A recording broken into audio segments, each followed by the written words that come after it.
Good morning to you all, coming you live from Washington, D.C., the nation's capital, the capital of the free world, as they say. It is Monday, 10 o'clock in Washington. We have a packed program for you. There's a lot happening. As of a few hours ago, the Iranian state TV has claimed that it has struck an American warship with two missiles. CENTCOM just announced that no American ships have been hit with a missile. Why is the regime in Iran claiming to have hit an American warship when in fact they have not? And the reason being is the President Trump has announced within the past 24 hours to sweep the Strait of Hormuz, sweep it to find mines, and also in order to make sure that the Iranian Navy, especially the IRGC Navy, is not able to operate in the Strait of Hormuz. And then US President Donald Trump has announced that the US Navy will be escorting ships out of the Strait of Hormuz. So without further ado, let's get to the intro, the headlines.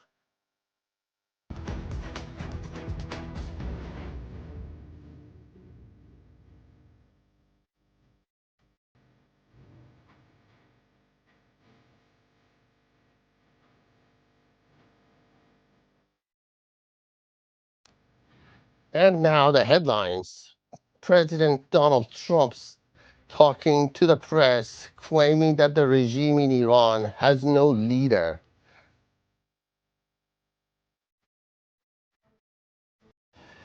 And the USS George Bush has joined the fight in the Middle East. Why did the USS George Bush took the 10,000-mile route that adds extra? And US A-10 Warthogs ruling the Strait of Hormuz, how the Warthogs and the Apache helicopters are going to change the battlefield very soon. So, US President Donald Trump was speaking to reporters very briefly yesterday on his way to Doral. And, Trump's a funny person. He doesn't lose a chance to go after the Iranian regime and to mock them and to humiliate them whenever he can. But within this very short Q&A with the reporters on the tarmac of Andrews Air Base, Donald Trump revealed a few things about what the next phase of the war with Iran would be. He actually spoke with reporters, and he was asked about his military campaign and what the next phase of the war would be. We're going to dissect this for you. Now, in order to understand the situation right now better, you have to realize that last week, Admiral Brad Cooper, the head of CENTCOM, presented President Trump with new military options. And President Trump also has been offered from the regime in Iran a 14-point plan where they say this is a counter proposal to what the Trump administration has proposed in order to strike a peace deal. But in order to break this up further, let's watch part of the interview, Q&A of President Donald Trump with reporters. Watch. They told me about the concept of the deal. They're going to give me the exact wording. Yeah. Mr. President, last night you also said that only like 85% of Iran's missile-making capabilities has been eliminated. Correct. Is that other 15% important? Does the United States need to eliminate that? Well, I'd like to eliminate it. Yeah. I'd like to. It'd be a start for them to build up again. And yeah, I would like to eliminate it. So Trump is kind of funny. When he was asked by the reporter, she asked that President Trump has claimed that 85% of Iranian regime's capacity to build missiles have been destroyed. And then she asked, does that bother you? Do you want that 15% also to be removed? And Trump's response was epic. He was like, yeah, I like that to be removed. Um, the next phase for the US operation in Iran is definitely going to focus on the remaining of the Iranian capacity, the regime's capacity to threaten its neighbors. The regime in Iran is bluntly threatening United Arab Emirates to strike it with missiles, with drones. The United Arab Emirates also has been gathering forces, basically charting its own path when it comes to foreign policy. By leaving OPEC, UAE is demonstrating that it is charting its own path. It is not going to be bullied by the regime in Iran or by other countries in the region. And mainly it has expanded its cooperation with the United States to the level that has not been seen before. Um, the thing about Iran right now, the regime in Iran is um, completely in chaos. They don't know who the leader is in terms of who is going to be the person that the buck is going to stop at his desk. So where does the buck stop in Iran? No one knows. The regime in Iran claims that it has a supreme leader who's the son of the previous supreme leader. His name is Mojtaba Khamenei. I call him Muqawwa Khamenei because we've seen his pictures mostly on banners, and we've never seen him. There's no video of him since he has, he's been claimed to become the new supreme leader of Iran. There's a few voices, but even the voices can be um, reproduced by AI. It can be produced by AI very easily. So we don't know if he's still alive. We don't know if he's really in charge. He never had any kind of governmental ranking or he's never an authority. He's never run a, a government, an organization in Iran. He's been very much involved, though, with the shadow organizations and the shadow state in Iran, a sort of a deep state, if you will. So we don't know. We don't know if he's still alive. And actually, President Trump opened up his remarks when he was talking to reporters on yesterday. Watch.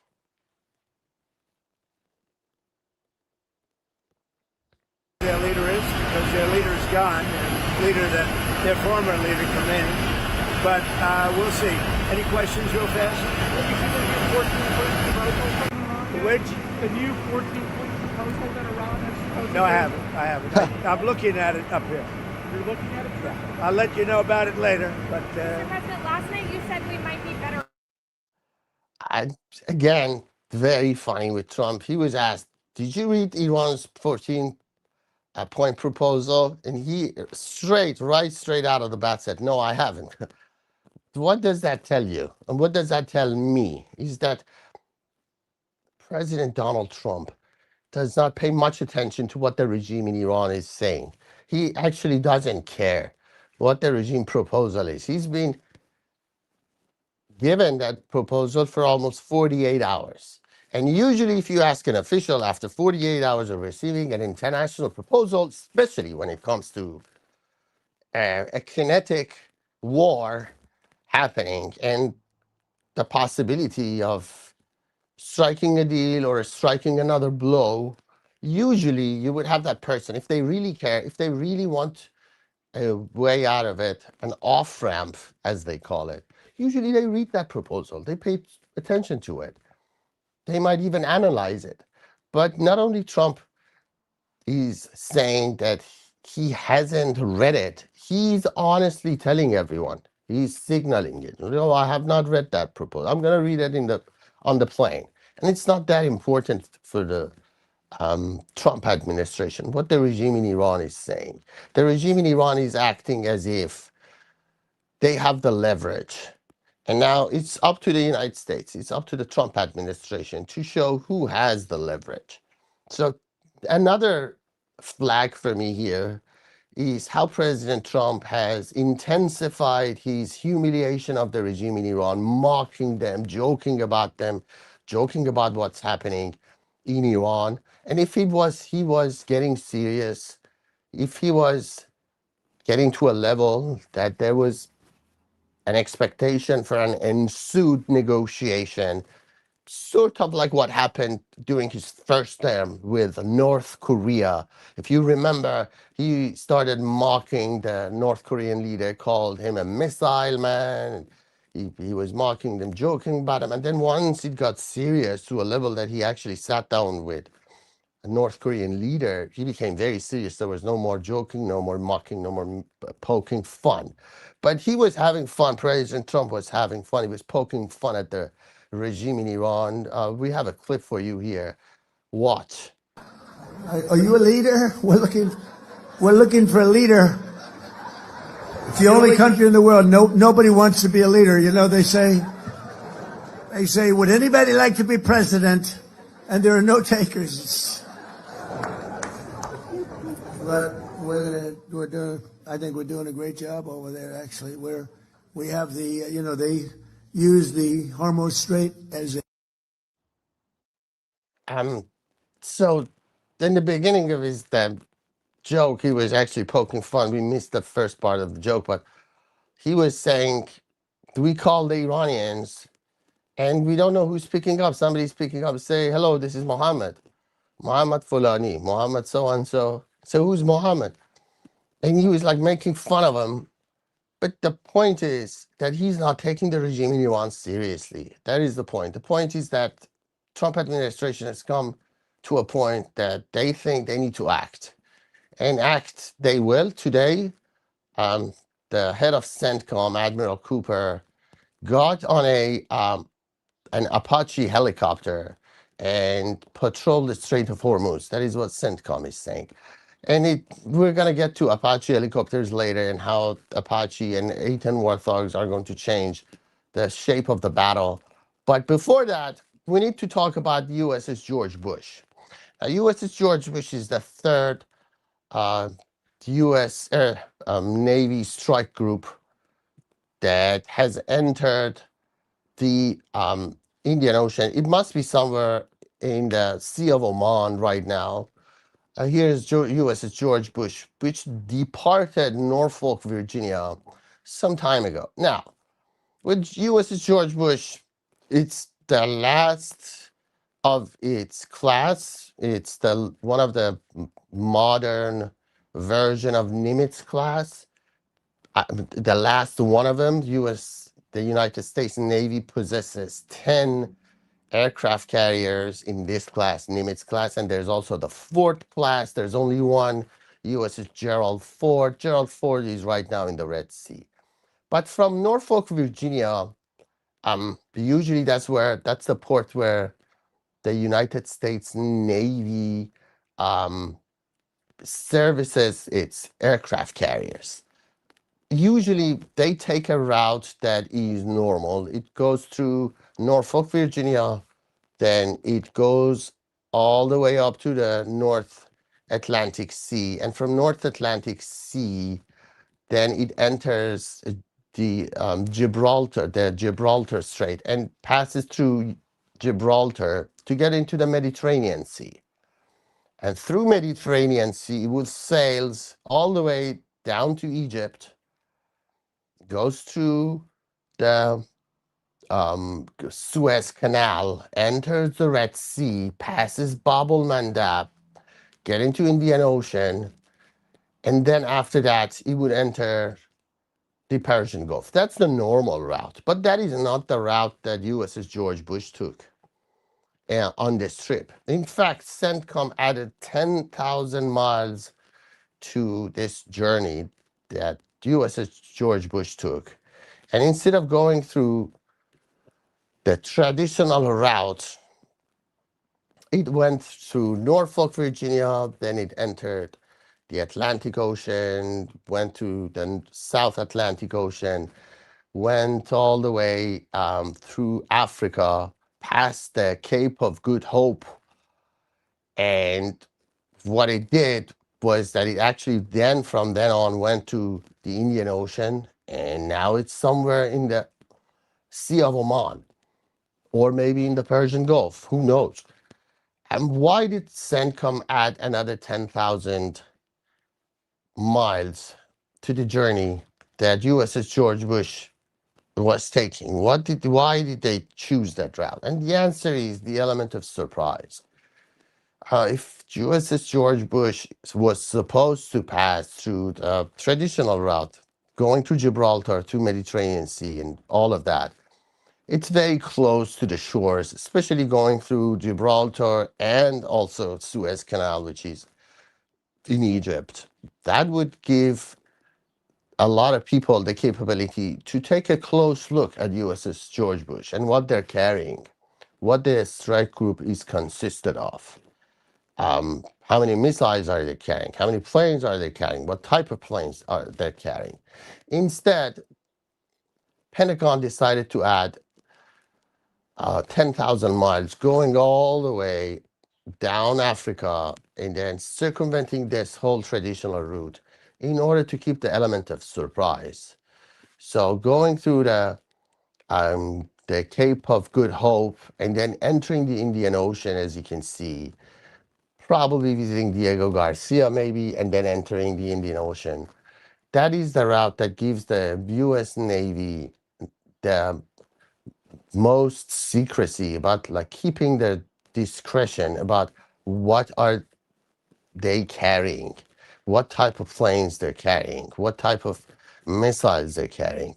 And number two, it gives the US the capability to also enter Persian Gulf before they pass through the Red Sea. Now, USS Gerald Ford is reported to be in the Red Sea.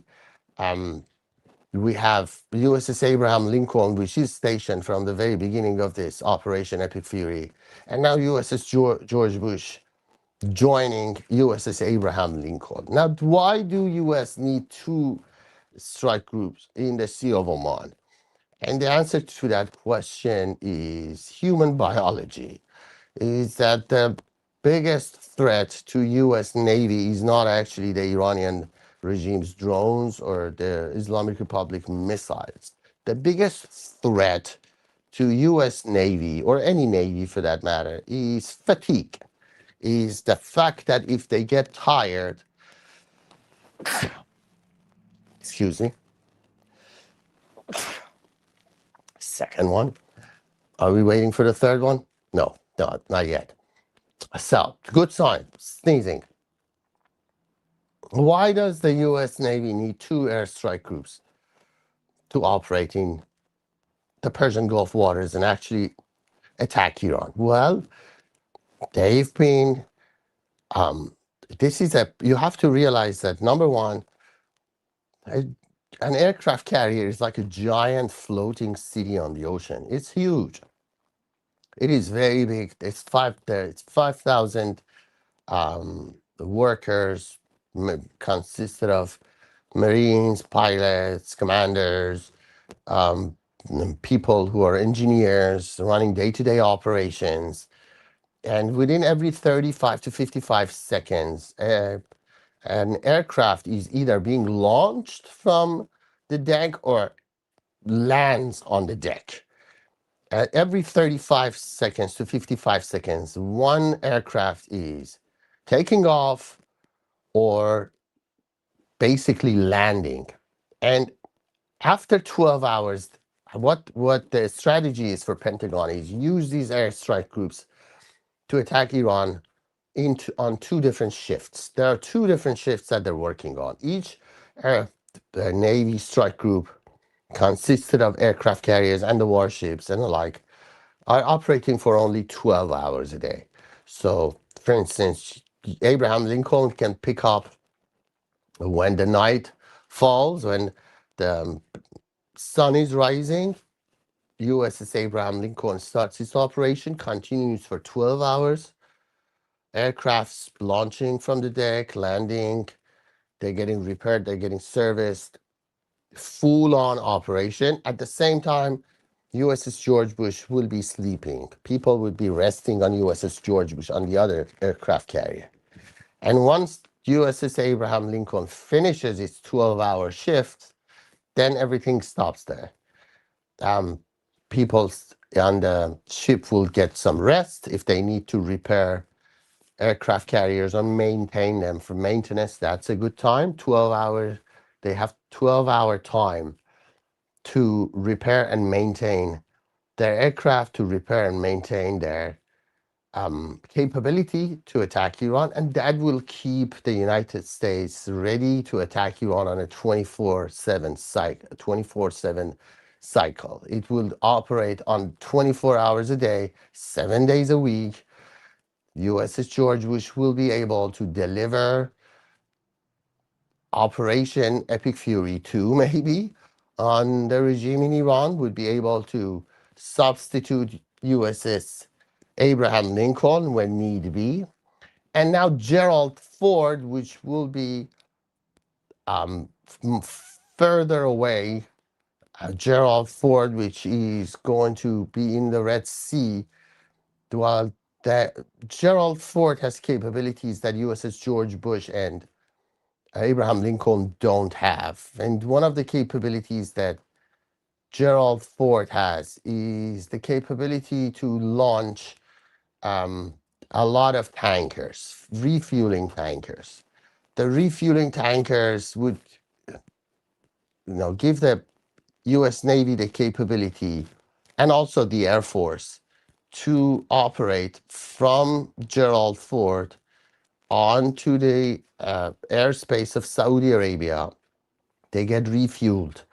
They go operate on Iran, execute their mission, come back, refuel, then land on Gerald Ford. So Gerald Ford would have proximity, further proximity. The reason being, in my opinion, is that Gerald Ford has been operating on the ocean for quite some time now. They've been in the Caribbean Sea. They were the major operating source in Venezuela during the raid on Nicolas Maduro. And then they took this long trip to come to the Persian Gulf, and then for 40 plus days, they've been hammering the regime in Iran. USS Gerald Ford is new. It has capabilities that other aircraft carriers don't. It's larger. It carries more airstrike force, but it also has been on the sea for quite some time, and they need to rest. They need to get some rest. Moving on to the next part is the importance of Apache helicopters and A-10 Warthog, which is an aircraft that was created. It was built in the 60s.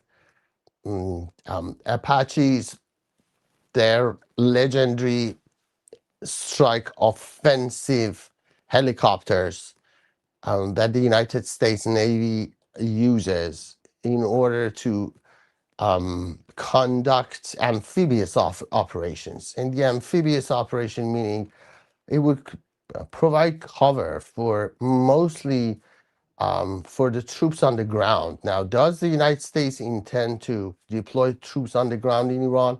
Highly unlikely. But what Apache helicopters can give the United States is the capability to attack speedboats, also coordinate with other ships in order to perhaps land troops on there, also coordinate with the strike group in order to strike a blow on the Iranian regime. So we witnessed a new operation done by Apache helicopters today, actually on Monday. CENTCOM announced that it has carried an operation basically escorting the CENTCOM commander through the Strait of Hormuz, where he was checking out. He was just like making sure that the operation to maintain the freedom of navigation in the Strait of Hormuz is going smoothly. And it seems that the regime in Iran is very scared of it. They have resorted to tactics that are basically consisted of misinformation and disinformation. They claim that they have struck 2 missiles on a Navy ship and an American warship, has been refuted by Pentagon. CENTCOM just announced an hour ago that none of its warships has been struck by the Iranian missile. And the reason is that the regime in Iran is trying to use its rhetoric, actually, only by issuing rhetoric, only by issuing verbal threats. They are trying to threaten the international maritime shipping. I've read that nearly 20,000 working on these ships that are carrying containers or they're carrying oil tankers. Their crew is consisted of nearly 20,000 civilian crew from all over the world, and they've been strangled on Persian Gulf for quite some time now, some of them as long as 2 or 3 months. So the United States providing passage for these ships seems to be the next step for the US Navy. And in order to do that, a combination of Apache helicopters and A-10 Warthog, which is capable of flying low. A-10 Warthog flies very low. Like I said, this is A-10 Warthog, as you can see. It has a 30 caliber gun on its nose, which gives the pilot the capability to attack small boats. It has been, of course, updated with a bunch of new capabilities recently. Although the frame of the plane is very old, it was built in the 60s. The U.S. Navy started using them early in the 70s, but it has been in service for quite some time. U.S. Congress tried to basically get rid of it and retire the whole A-10 Warthog fleet, but the U.S. government kept it alive, and now we know why. They're very useful, especially when it comes to opening up the Strait of Hormuz in narrow places.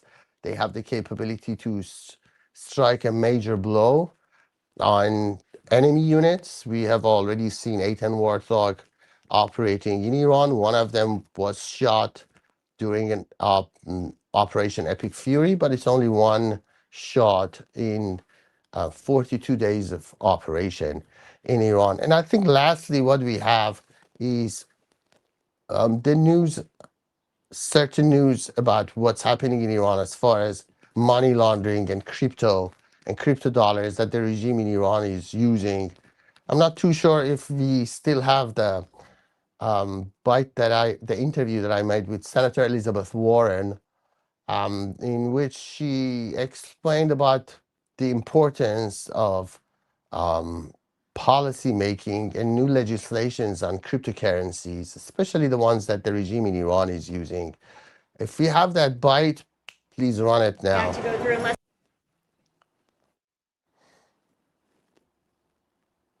Anything to deal with the conflicts of interest, the ethics issues, where it appears that the president, right out in public, can take bribes and then do the things that people who have put a lot of money into his crypto want to see them do.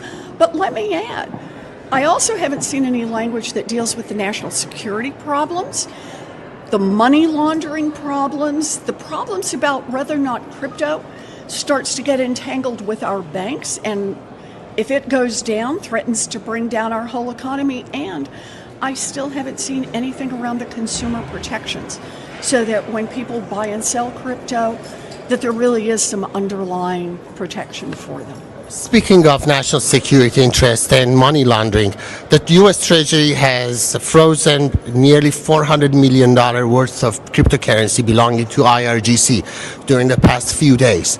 There's also the fact that the Iranians are demanding cryptocurrencies for tankers to pass the Strait of Hormuz. And there are some of these financial ecosystems that seems to be helping the Iranian regime. What are your thoughts on that? Well, this is exactly the concern around crypto, and that is that it can be used to evade sanctions. It can be used to hide who the buyers and sellers are. Crypto is being used for money laundering all around the world right now. And that means it's being used by bad actors. It also means it's being used by drug traffickers. It's being used by human traffickers. It's being used by people who want to move large amounts of cash and want to keep it out of public view forever and ever. And that's a real problem. We need some constraints on that. Understand, the constraints on crypto don't need to be any bigger than they are on banks, than they are on credit unions, than they are on gold traders, that they are on stockbrokers, all throughout the financial system. There are some curbs in place to prevent money laundering, to prevent this kind of dealing, except on crypto. We need crypto regulation, but we need crypto regulation that will deal directly with the money laundering problem. And you heard the senator.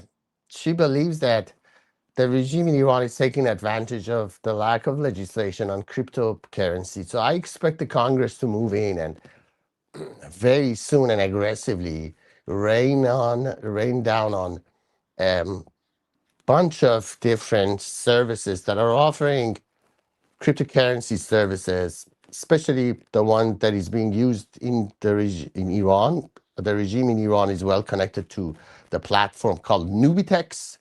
It is being used by people who launder money for the regime in Iran, including Babak Zanjani, who was at a point tried in Iran. He was jailed in Iran for embezzlement of a lot of money that supposedly belongs to the IRGC.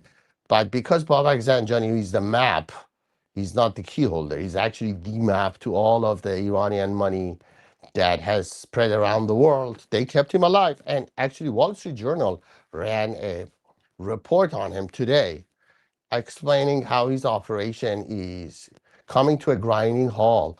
U.S. Treasury is putting a lot of pressure on the Iranians, as you heard me ask Senator Elizabeth Warren. There's been numerous accounts belonging to the regime in Iran, allegedly, on different cryptocurrency platforms and certain wallets that have been targeted by the United States and has been either sanctioned or frozen, or people who have been connected to those wallets, they have been jailed, they have been arrested. So the U.S. is moving on Iranian assets, on crypto. It's moving on the regime's assets in the Persian Gulf, opening up the Strait of Hormuz, opening up the sea lanes.